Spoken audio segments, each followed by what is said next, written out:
donc le temps que ñoom ñaar ñuy jàng wax purux ñu dugg. la yàqu tare Aliou Sow mën na ko. alors lin boobu Walf Quotidien li nga xamante ni tey def nañ ko ci seen une bokk na plateau bi dinaa fi dee bokk na ci wàllum troisième mandat. alors Mimi invalide Macky. Mimi daal nee na Macky daal wàllum troisième mandat na ci génnee xelam parce que dernier mandat am pare na. ouais c'est rigolo hein. yaa ngi koy wax yaa ngi reetaan en fait. ndeysaan c'est vrai que dañoo am tendance bu ñu waxee dara ci Sénégal. lu ñu la ci tega mooy ce pays est une grosse farce. Ouais. C'est vrai parce que en même temps maa ngi xool ma ne ko mais bon elle n'a pas besoin d'être virée hein jarul tey ñu koy dàq ah parce que dàq nañ ko ba pare quoi yaa ngi dégg moom elle a un peu fait les choses à l'envers si on veut c'est-à-dire que dafa xaar ba ñu dàq ko mu doog a waxu troisième mandat qu'est-ce qui lui fait question bi du loolu question mooy qu'est-ce qui lui fait parler aujourd'hui ana lu tax tey Mimi Touré mu wax après ñu dàq ko ñëpp xamoon nañ ni Mimi Touré ñëpp surtout les gens avertis xamoon nañ ni Mimi Touré d'accordul ak troisième mandat Macky Sall loolu Macky Sall xam na ko ñi jege Macky Sall xam nañ ko ñi avertis les gens avertis xam nañ ñu Mimi Touré musul d'accord ci troisième mandat te foofu moo naroon nekk la pomme de discorde yàlla dafa def ni Mimi Touré c'est maintenant qu'elle le dit xëy na dafa doon xaar. mais est-ce que waxoon ci suuf. non du waxu ko ci suuf. non waxu ko ci suuf mais loolu ci ay principe xam nga da ngay nekk nii des fois nga xam jikkoom. nga xam nit ki li muy bañ ak li muy bëgg. nit ay principe la ak yooyu boo demee ba xëy na peut-être say orientation war a mën a changer. des fois day créer benn électricité entre yéen ñaar parce que xam nga ni kii yow li nekk sa xel àndu ci. donc mais problème mooy Mimi Touré lan moo tax tey jii nii. léegi nii mu koy wax. mu biral ko wax ko ci kaw. est-ce que dafa am fu mu jëm wala est-ce que dafa day lancer balle de sonde pour une sortie définitive dans cette coalition qui est Benno Bokk Yaakaar mais surtout APR. loolu la foofu laay seetee man fu ñu toll nii du waxtaan du woon affaire troisième mandat parce que ñëpp xam nañu li mu doon xalaat mais nii Mimi qu'est-ce qui lui fait parler lan lay préparer fan la jëm ana lu tax mu wax lii li tax mu sànni lii fa ci dafa nekk ci benn début de commencement. d'une séparation définitive wala lan parce que finalement la question du troisième mandat Mimi Touré waxul ci waxu institution yi Macky Sall amul droit def troisième mandat parce que constitution bi daf ko tere Mimi Touré dafa ne Macky Sall amul droit am troisième mandat parce que moom ci boppam le 31 décembre 2018 lors de son allocution moom moo taxaw mu ne man bii mooy sama dernier mandat mais entre la parole d'un président de la République fut-il Macky Sall et la constitution du Sénégal ban moo am doole surtout que le premier muy Macky Sall il est le garant de la constitution bi nga xam ne moom lan la wax lan la constitution bi wax. J'insiste là-dessus parce que Mimi Touré dafa ne Macky Sall amul droit am troisième mandat wax boobu jàll na suñu ginnaaw. parce que tout simplement Macky Sall moom moo ne le 31 décembre 2018 que ni bii mooy dernier mandat am man gis naa beneen boo xam ne sa dafa ne moom bloqué na ko moom moo ko bloqué à deux mais moo ko bloqué à deux pour kañ le blocage boobu di commencer à prendre effet parce que loi. boo ko tegee dafay jël effet et une loi constitutionnelle en général n'est pas rétroactive moi je pense que Macky Sall doit respecter sa parole man loolu laa xalaat waaye damay waxtaan ak ay borom xel te dama bëgg ñu teel a pare ubbi seen xel ñi war a liggéey ñu liggéey ñi bëgg remplacer Macky Sall ñu teel a pare pour liggéey def ni moom def seeni coalition on va en parler peut-être tout à l'heure avec Khalifa Sall que se concentrer sur toute éventuelle hypothèse ndax ëllëg ñu bañ a am ay surprise naan non il n'a pas le droit soyez prêts et réfléchissez par rapport au contenu de la constitution sénégalaise bi nga xam ne dafa am lu mu wax dañu ne effectivement nul ne peut exercer 2 mandats consécutivement maanaam ñaari kenn nit ci àdduna dëkk Sénégal nekk sénégalais am nationalité sénégalais nga nekk président de la République amoo droit am ñaari mandat yu teglewoo d'accord waaye ñaari mandat yu teglewoo mais kañ ak fan.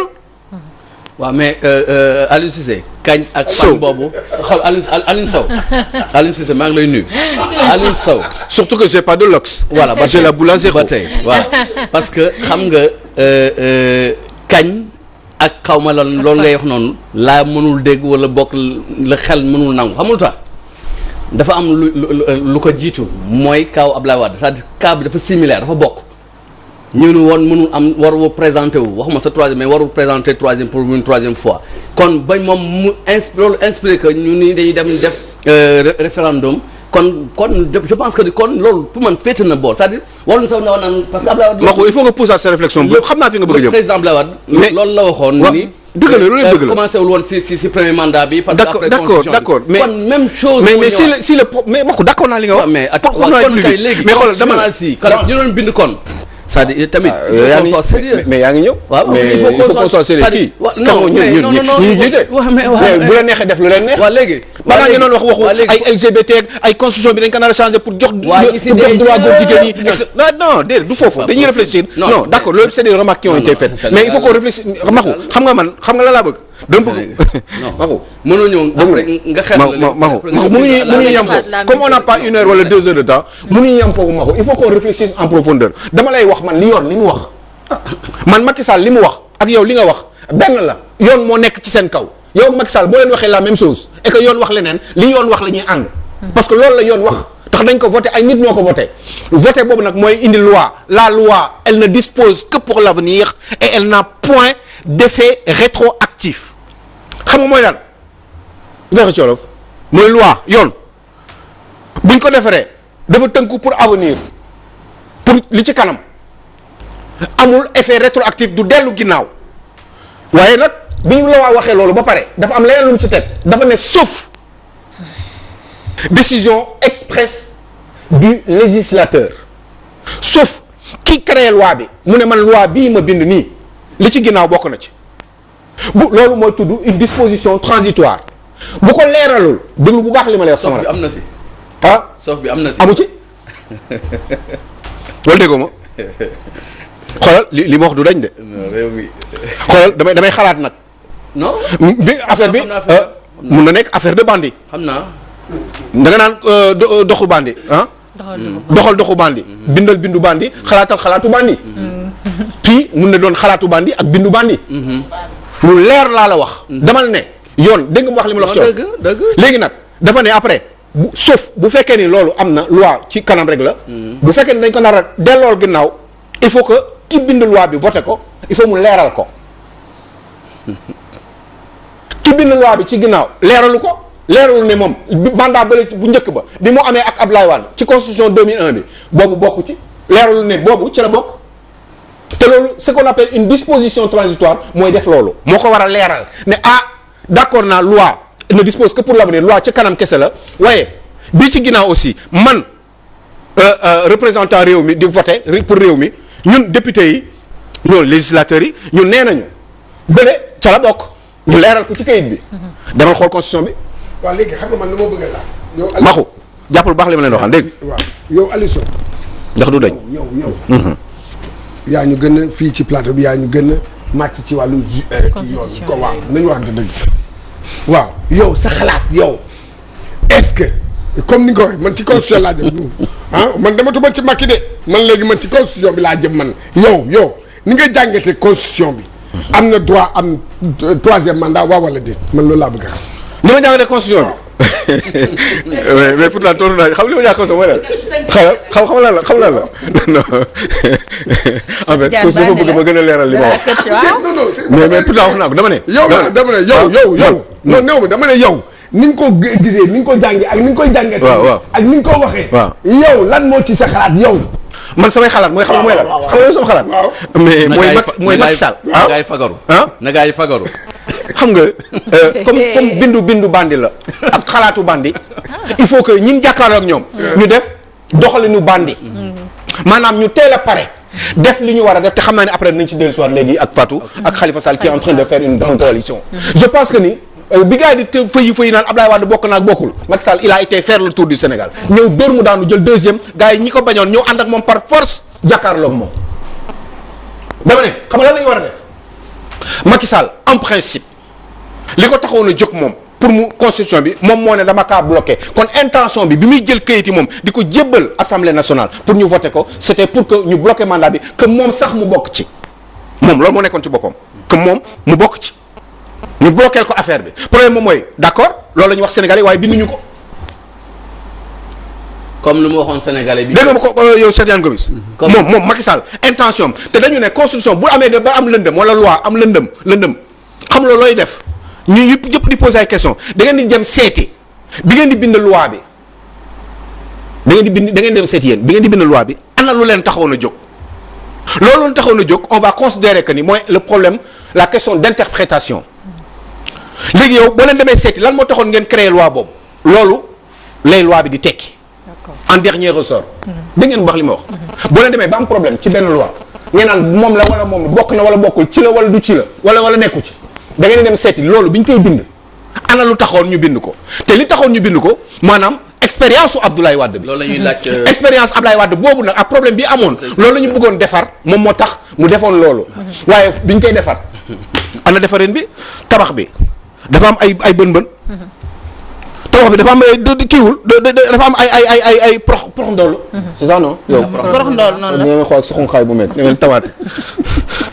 daal ay espace yu bàyyi pour en cas. mais oui mais parce que defuñu ko si parce que une loi constitutionnelle en général dans le monde constitutionnaliste ñoo leen taxaw fi parce que man teel laay waxee.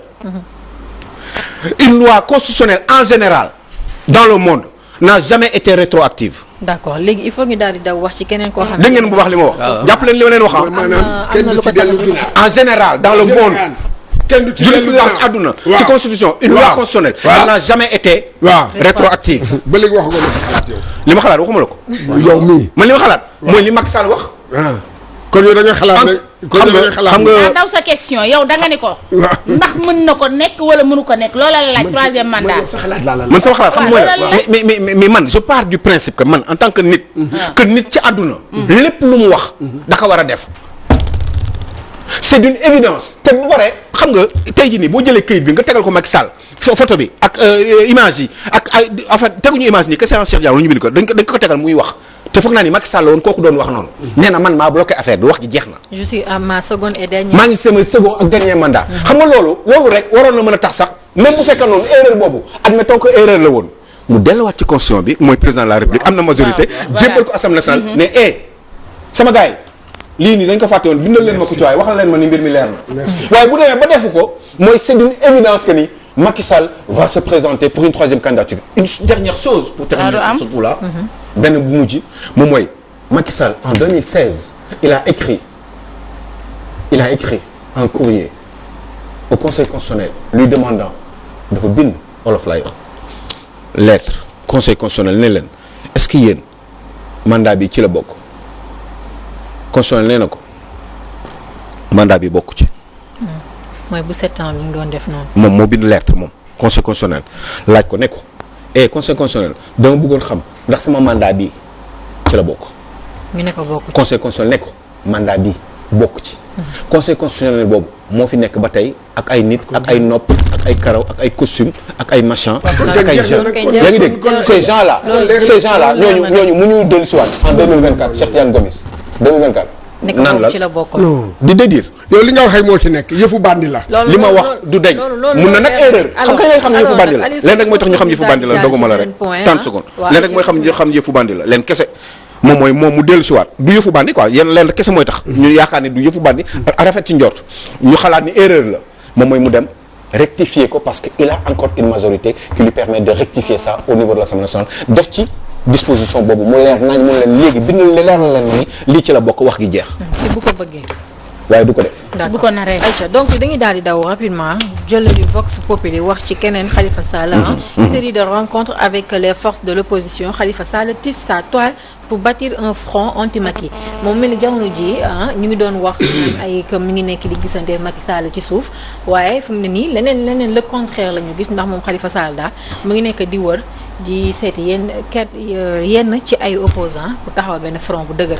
je suis d'accord c'est très bien il faut commencer à travailler maintenant waxoon nañ ko fi waaye nag nan lañ ko nar a defee ñi fa nekkoon ñi mu recevoir professeur Abdoulaye Dieye plateforme aar la ñu bokk mooy ak maître Adama Gueye et cetera Sénégal bu ñu bokk plateforme boobu la yaa ngi dégg ay ñoom Thierno Alassane Sall Mamadou Lamine Diallo et les autres xaw ma ñan ak ñan la faatu fi am na ñu mu recevoir fii nii yoo xam ne le président les a reçus bi mu leen di recevoir mon président bi mu leen recevoir bon y a Charles qui m'embête Charles moo may embêté nii ci micro bi est-ce que ki nekk ci biti mun ngeen wane Charles nii surtout que c'est un garçon qui est très très moche qui n'est pas beau du tout et rag comme doomu Éthiopie.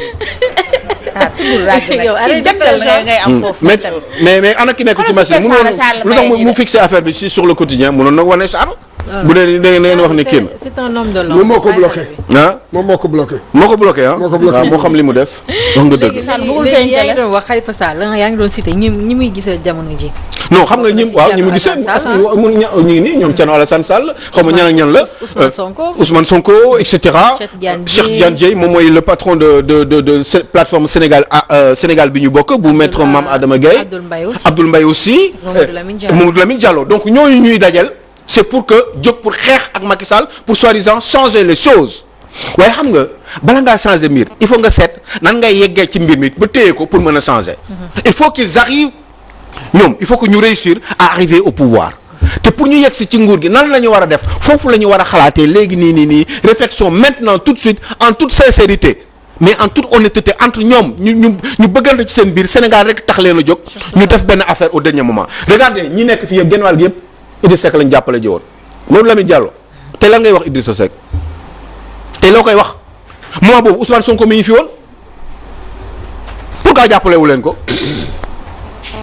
wala Issa Sall pourquoi jàppale wu leen ko pourtant Idrissa Seck lañ demoon choisir parce que soi-disant ñoom seen bopp dans leur tête moo tax état d'esprit boobu il faut mu jóge fi Sénégal dans leur tête Idrissa Seck est un ancien c'est un homme d'État c'est ceci c'est cela donc il avait le meilleur profil mais ban profil. Macron avait un mauvais profil par rapport à les caciques du pouvoir en France des pouvoirs en France en général wala des politiques en général pourquoi ku nekk xale kese man waxuma ngeen jël Ousmane Sonko am na yenn xale yu fi nekk je veux que bu fekkee da ngeen bëgg changer mbir mi ngeen jëlee fi Macky Sall bu dee loolu ngeen bëgg laa wax te mu dëgg ci yéen il faut que ngeen indi nit ku bees mais nit ku bees mais nit ku mën mais nit ku bees mais nit ku intègre mais nit ku bees mais nit ku am xam-xam dootul affaire expérience ça ne veut rien dire affaire xam-xam la bëgg sa réew la ak xam fan nga jëm être lucide dans ta tête après nga épris de générosité bu sa xol baaxee nga am tuuti xam-xam tuuti rek doy na xam àdduna ñi lay wër war na mën a compléter nga liggéey bi Sénégal jëm kanam c'est possible waaye nekk ak Khalifa Sall ngeen nekkandoo gisandoo machin et cetera tout ce tralala si c'est pour finir après ngeen nekk encore parce que si c'est pour finir si kan mooy jiite.